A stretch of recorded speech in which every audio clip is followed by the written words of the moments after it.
eyebrows, I'm going to take the Anastasia Beverly Hills Dip Brow in the two shades Dark Brown and Soft Brown. First, I'm going to outline the bottom portion of my eyebrows with the shade Dark Brown, starting from the middle to the end, avoiding the front part of my eyebrows.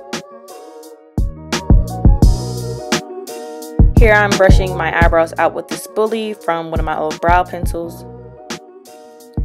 Taking some more product, I'm going to outline the top portion of my eyebrows, at the same time again avoiding the front. Here I'm just filling in the middle and end part of my eyebrows with the same dark brown shade. Now going in with that spoolie to brush out the rest of the product.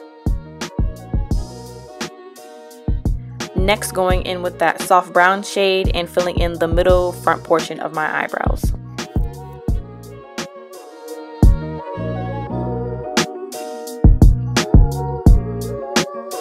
Now going in with that dark brown shade just to fill in any gaps that I missed.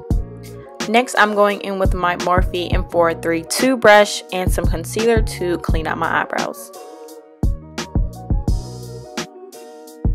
Now this next step is very important if you want to avoid having that boxy eyebrow look, and that is to use some concealer towards the front of your eyebrows for a more natural look. Well, you guys, that is it for today's video. Thank you so much for watching, and I'll see you next time.